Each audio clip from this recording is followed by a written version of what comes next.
Video में। और इस वीडियो में आज हम बात करने वाले हैं एक स्पेसिफिक टॉपिक के बारे में। ये जो टॉपिक है ये बेसिकली अंटार्कटिका के बारे में है। अंटार्कटिका बेसिकली आपका सिचुएटेड है साउथ पोल में।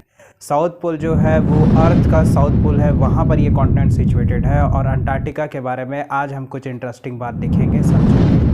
अंटार्कटिका बेसिकली एक पोलर डेजर्ट है, मतलब इसको बोल सकते हैं आप ये एक ध्रुवीय रेगिस्तान जैसा। यहाँ पर कोई भी क्लाइमेटिक एक्टिविटी इतनी बहुत ज़्यादा ख़राब है, बहुत ज़्यादा यहाँ पर ठंड पड़ती है, जिसके कारण कोई भी प्लांट या कोई भी एनिमल्स मोस्टली यहाँ पर सर्वाइव नहीं कर पाते। तो इस पोलर डेजर्ट के वजह से काफ़ी यहाँ पर लिविंग ऑर्गेनिजम्स मिलते ही नहीं। जो 70% ऑफ फ्रेश वाटर है, मतलब अर्थ का जो 70% फ्रेश वाटर है वो यहीं पर स्टोर है in the form of ice. मतलब फ्रोज़न कंडीशन में यहाँ पर पूरा आइस के फॉर्म में जो फ्रेश वाटर रिजर्व्स है वो यहाँ पर स्टोर है। But due to global warming condition ये डे बाय डे पिघलता ही जा रहा है, जिससे कारण सी लेवल हमेशा राइज कर रहा है। आगे इसमें बात करें, यहाँ पर अर्थ का सबसे लोवेस्ट टेम्परेचर है वो रिकॉर्ड किया गया है। पूरे अर्थ में सबसे लोवेस्ट टेम्परेचर यहाँ जो रिकॉर्ड किया है वो लगभग आपका -89 डिग्री सेल्सियस के आसपास ये टेम्परेचर है जो यहाँ पर रिकॉर्ड किया गया है। अंटार्कटिका पे सबसे पहले जो ह्यूमंस पहुँचे, ऐसे तो काफ़ी क्लेम्स हुए हैं कि ह्यूमंस में कई कंट्रीज़ ने ऐसा क्लेम किया है कि वो सबसे पहले पहुँचे, लेकिन फर्स्ट क्लेम आया था 1895 में। नॉर्वे कंट्री की एक टीम थी, जिसमें नॉर्वेन टीम थी, जिन्होंने क्लेम किया कि हम सबसे पहले अंटार्कटिका को हमने टच किया है, फीट डाउन किया है।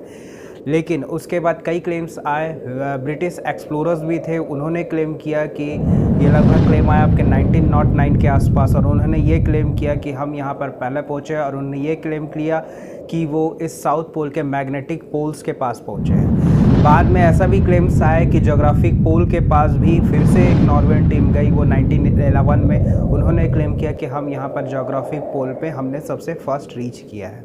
तो ये सब चीज़ इसमें देखने को मिलती है। अगर बात करें इसमें, अंटार्कटिका पे कोई गवर्नमेंट नहीं है, यहाँ लोग नहीं है, तो यहाँ पर कोई गवर्नमेंट चलती होगी? लोग ही नहीं है तो क्या है गवर्नमेंट रन करती होगी? यहाँ पर विश्व के जो 30 कंट्रीज़ या पूरे वर्ल्ड के 30 कंट्रीज़ ने उन्होंने यहाँ पर क्लेम कर रखा है, और इन्होंने अपने अपने पार्ट्स भी यहाँ पर सेगमेंट करके रखे हुए हैं। और इन्होंने आपस में एक ट्रीटी साइन की है जो 1959 में ये ट्रीटी साइन हुई थी। इस ट्रीटी का नाम है एंटार्क्टिक ट्रीटी सिस्टम। इस सिस्टम के हिसाब से अंटार्कटिका में भी कोई भी मिलिट्री एक्टिविटी नहीं होगी, कोई भी माइनिंग एक्टिविटी नहीं होगी, कोई भी न्यूक्लियर डिस्पोजेबल्स नहीं होंगे या न्यूक्लियर डिस्पोज नहीं किया जाएगा, वेस्ट डिस्पोजेबल जिसको बोलते हैं, और कोई न्यूक्लियर एक्सप्लोजन या कोई भी न्यूक्लियर बॉम्ब का यहाँ पर एक्सपेरिमेंट या फिर प्रशिक्षण नहीं किया जाएगा। तो ये इस ट्रीटी में कहा गया है, और सब 30 कंट्रीज़ इसमें एग्री हैं और ये क्लेम करती हैं इस जगह को। आगे इसमें बात की जाए, जो पूरा अंटार्कटिका है वो सराउंडेड है आपके सदर्न ओशन से, मतलब इसके चारों ओर सदर्न ओशंस ने इसे घेर रखा है। तो ये चारों तरफ से घिरा हुआ है आपके सदर्न ओशन से। क्या अंटार्कटिका में कोई रिवर है, कोई नदी है जो यहाँ पर एक्सिस्ट करती है? हाँ, यहाँ पर काफ़ी सारी नदी हैं। ये नदियाँ सिर्फ क्रिएट होती है, बनती है ड्यूरिंग समर सीज़न में। समर सीज़न में क्या होता है, बर्फ़ पिघलती है, बर्फ़ के पिघलने से यही वाटर मेल्ट होके वहाँ पर वाटर स्ट्रीम्स के फॉर्म में बहने लगता है, और ये वैलीज से निकलते हुए आगे की ओर जाता है और समुद्रों में मिलता है। बहुत सारे रिवर्स हैं अंटार्कटिका में, लेकिन एक सबसे बड़ी रिवर है जिसका नाम है ऑनिक्स रिवर। ये ऑनिक्स रिवर सबसे बड़ी रिवर है जो अंटार्कटिका में बहती है। ये जो अंटार्कटिका में ये जो ऑनिक्स रिवर है, ये सबसे लंबी रिवर इसलिए इसको कहा जाता है क्योंकि इसकी जो लेंथ है, जितने भी अंटार्कटिका में जो जितने भी रिवर है उनमें ये सबसे लंबी है।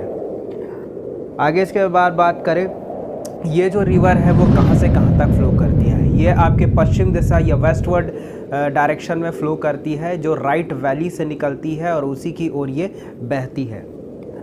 जो यहाँ पर रिवर बहती हैं, जो भी नदियाँ यहाँ पर बहती हैं, वो अक्सर गर्मियों के कुछ महीनों में ऐसा होता है कि गर्मियों के महीनों में बर्फ़ पिघलती है, और इसी बर्फ़ से जितने भी रिवर्स हैं वो फॉर्म हो जाते हैं और ये रिवर ही बहना चालू कर देते हैं। तो अंटार्कटिका में जब समर सीज़न आता है, जब गर्मियों को सीज़न आता है, तब ये रिवर्स हम बहते हुए वहाँ पर देख सकते हैं। अब जो ऑनिक्स रिवर है लगभग कितनी लंबी नदी है? लंबी तो है, पर ये है कितनी लंबी? ये लगभग 32 किलोमीटर के आसपास लंबी नदी है, और इस नदी में यही सबसे बड़ी नदी है जो अंटार्कटिका में हमको देखने को मिलती है। क्या अंटार्कटिका के रिवर में कोई जीव जंतु, कोई फिशेज़ हैं, कोई एक्वेटिक ऑर्गेनिजम्स मिलते हैं? नहीं, यहाँ पर कोई एक्वेटिक ऑर्गेनिजम्स, कोई मछलियाँ नहीं है। बट हाँ, ये जो माइक्रो ऑर्गेनिज्म या सूक्ष्म जीव है उनके लिए हैबिटेट प्रोवाइड कर देता है। तो यहाँ पर माइक्रो ऑर्गेनिजम्स हैं वो पनप जाते हैं। कुछ माइक्रो एनिमल्स भी यहाँ पर पनप सकते हैं, जैसे कि बात की जाए कुछ रोटिफर्स है, कुछ टार्डिग्रेड्स हैं, और यहाँ पर रोटिफर्स टार्डिग्रेड्स के साथ कहा जाए कुछ निमेटोड्स कीड़े हैं वो भी यहाँ पर पनप सकते हैं। अंटार्कटिका का पूरा हिस्सा आइस से कवर्ड है, तो बेसिकली ये 12 महीने आइस से कवर्ड रहता है। गर्मी के सीज़न के आसपास, थोड़ी सी गर्मी के आसपास आइस मेल्ट होते हैं, but during the global warming के कारण अब ये कुछ तेज़ होता जा रहा है। यहाँ पर कई एनिमल्स भी आपको देखने को मिल सकते हैं। ये जो एनिमल्स हैं वो बेसिकली अंटार्कटिका में नहीं है, अंटार्कटिका के जो एंड्स पोर्शंस हैं वहाँ पर ये पाए जाते हैं। तो होप ये वीडियो आपको अच्छा लगा होगा।